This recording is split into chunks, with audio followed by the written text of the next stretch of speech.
QLD, TQQQ 들고 계신 분들, 요즘 제일 위험한 건 하락이 아닙니다. 하락은 차트에 찍히지만 진짜 함정은 당신 뇌 안에서 조용히 작동합니다.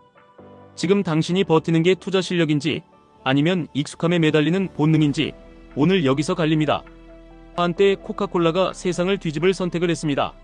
수십 년을 지켜온 맛을 버리고 더 맛있다는 테스트 결과를 믿고 완전히 새로운 콜라를 내놨죠. 그런데 시장 반응은 환호가 아니라 분노였습니다. 사람들은 더 맛있는 걸 거부하고 원래 것을 돌려달라고 길거리로 나왔습니다. 이게 단순히 입맛의 문제가 아니었습니다. 인간은 더 좋은 것보다 더 익숙한 것을 안전하다고 착각합니다. 그 익숙함이 당신 인생을 그리고 계좌를 아주 조용히 갉아먹습니다. 우리는 좋아서 자주 하는 게 아닙니다. 자주 해서 좋아진다고 믿어버립니다. 낯선 노래가 몇 번 듣다 보면 괜히 입에 붙고 처음엔 별로였던 사람이 자주 마주치면 편해지고 별가치 없던 루틴이 익숙해지면 소중해 보입니다. 문제는 이 효과가 좋은 것만 강화하는 게 아니라는 겁니다. 나쁜 습관도, 나쁜 관계도, 나쁜 직장도 자주 접하면 뇌가 안전으로 분류합니다. 그리고 그때부터 인간은 낯선 천국보다 익숙한 지옥을 선택합니다. 투자에서 이게 어떻게 터지냐면 딱 이렇게 나옵니다. 마이너스 30, 마이너스 50, 숫자는 끔찍한데 매도 버튼은 안 눌립니다. 머리로는 가망이 없다는 걸 아는데 손이 안 움직입니다. 왜냐하면 뇌는 이득의 기쁨보다 손실의 고통을 훨씬 크게 느끼기 때문입니다. 같은 금액이라도 따는 기쁨보다 잃는 공포가 더 큽니다. 그래서 사람은 손해를 확정짓는 행동을 본능적으로 회피합니다. 이게 손실 회피입니다. 여기서 QLD, TQQQ가 들어오면 이 본능이 몇 배로 증폭됩니다. 레버리지는 수익도 증폭하지만 감정도 증폭합니다. 조금만 흔들려도 뇌는 생존 경보를 울립니다. 그 경보가 울리는 상태에서 사람은 좋은 결정을 못합니다. 손실 회피는 버티기로 위장하고 단순 노출 효과는 확신으로 포장되고 소유 효과는 신념처럼 굳어집니다. 소유 효과는 이런 겁니다. 내가 가진 순간 그 물건의 가치는 갑자기 올라갑니다. 남이 보면 그냥 컵인데 내가 받는 순간 내 컵이 됩니다. 팔라고 하면 뇌는 마치 신체적 고통처럼 반응합니다. 그래서 사람은 사고 싶을 때보다 팔 때 더 비싸게 부릅니다. 이게 계좌에서는 이렇게 보입니다. 처음엔 그냥 매수였는데 어느새 내 종목이 됩니다. 그 다음부터는 분석이 아니라 변명이 시작됩니다. 뉴스는 긍정만 골라보고 악재는 잠깐 무시하고 반등 한번 나오면 내 선택이 옳았다고 확신합니다. 그리고 다시 흔들리면 또 버팁니다. 이건 투자 철학이 아니라 뇌의 고통 회피입니다. 또 하나 사람은 변화를 싫어합니다. 변화는 불확실성이고 불확실성은 공포로 해석되기 때문입니다. 어떤 부족은 더 많이 잡히는 그물이 있는데도 수백 년 동안 활을 고집합니다. 그물을 만들려면 당장 몇 주를 투자해야 하고 그 몇 주의 고생이 뇌에게는 손실로 느껴지기 때문입니다. 미래의 풍요보다 지금의 귀찮음을 더 크게 느끼는 뇌. 우리도 똑같습니다.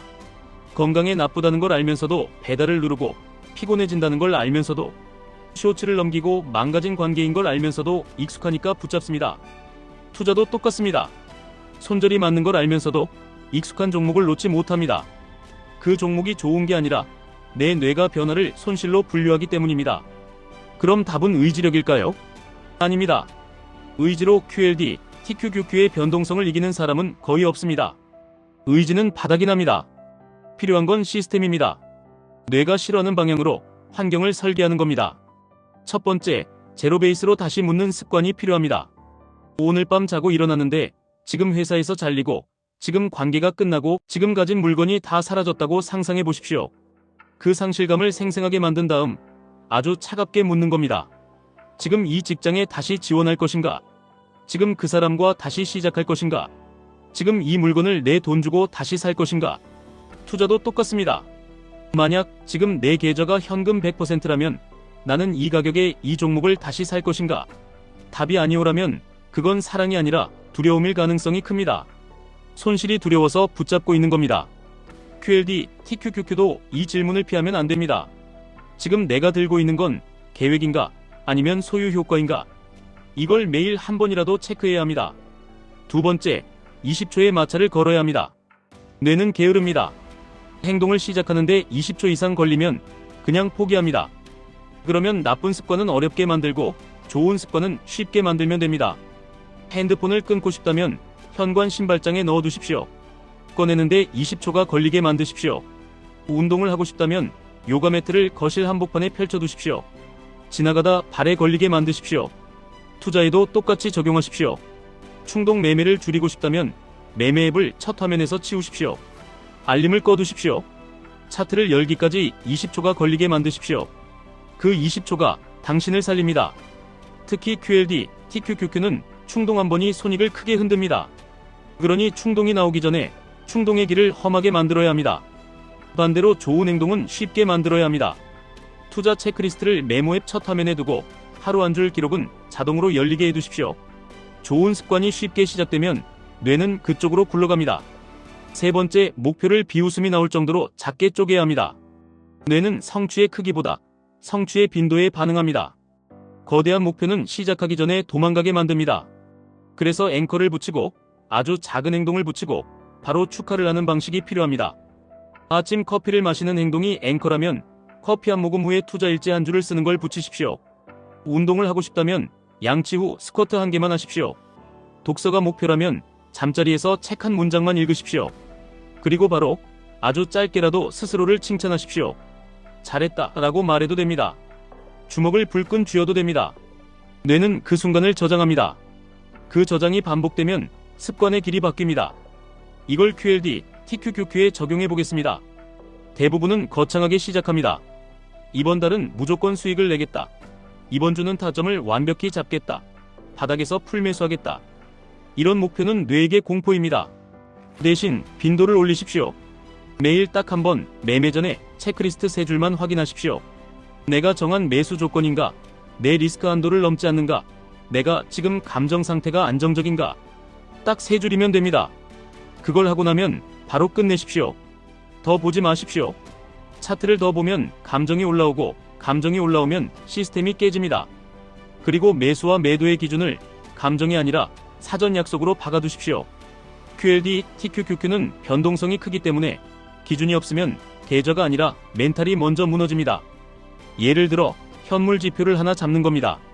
나스닥 100 지수나 QQQ 같은 기준을 보고 특정 이동평균 아래에서만 분할 매수한다 라고 정할 수 있습니다. 반대로 정고점 근처에서는 일정 비율은 이익 실현을 한다 라고 정할 수 있습니다. 이런 규칙은 정답이 아니라 생존장치입니다. 정답을 맞히는 사람이 아니라 오래 버티는 사람이 이깁니다. 투자 판단은 본인 책임입니다. 하지만 시스템 없이 존버만 하는 건 뇌의 본능에 계좌를 맡기는 겁니다. 여기서 가장 많이 나오는 말이 있습니다. 지금이 바닥인지 어떻게 아냐 라는 말입니다. 답은 간단합니다. 바닥을 맞힐 필요가 없습니다. 당신이 필요한 건 바닥이 아니라 반복 가능한 행동입니다. 바닥을 맞히려는 순간 당신은 예언자가 되려고 합니다. 그 순간부터 투자 확률은 급격히 나빠집니다. 대신 조건을 만드십시오. 조건이 오면 분할, 조건이 아니면 대기. 이게 QLD, TQQQ 같은 상품에서는 특히 중요합니다. 또 이런 말도 나옵니다. 손실이 큰데 팔면 손해 확정 아니냐 라는 말입니다. 맞습니다. 그런데 더 무서운 건 손해 확정이 아니라 손해 확대입니다. 손실 회피는 손절을 막지만 동시에 새로운 기회를 막습니다. 제로 베이스로 물어보십시오. 지금 현금이라면 이걸 다시 살 것인가? 아니오라면 그건 희망이 아니라 집착일 수 있습니다. 부분 정리라는 방법도 있습니다. 전부가 아니라 일부러도 뇌의 고통을 줄이면서 시스템을 복구할 수 있습니다. 중요한 건 내 행동이 계획인지 공포인지 구분하는 겁니다. 그리고 이런 말도 있습니다. QLD, TQQQ는 장기 투자가 가능하냐 라는 말입니다. 가능하다고 말하는 사람도 있고 위험하다고 말하는 사람도 있습니다. 사실 핵심은 상품 자체가 아니라 당신의 운용 방식입니다. 장기라는 말을 붙이려면 중간에 큰 낙폭을 견딜 수 있어야 합니다. 그 견딤은 의지가 아니라 구조에서 나옵니다. 현금 쿠션, 분할 기준, 최대 비중, 이익 실현의 룰, 그리고 차트를 덜 보는 환경. 이게 없으면 장기는 구호로 끝납니다. 마지막으로 인생 얘기로 돌아가겠습니다. 99%가 인생을 낭비하는 이유는 게을러서가 아닙니다. 뇌가 원래 그렇게 설계되어 있기 때문입니다.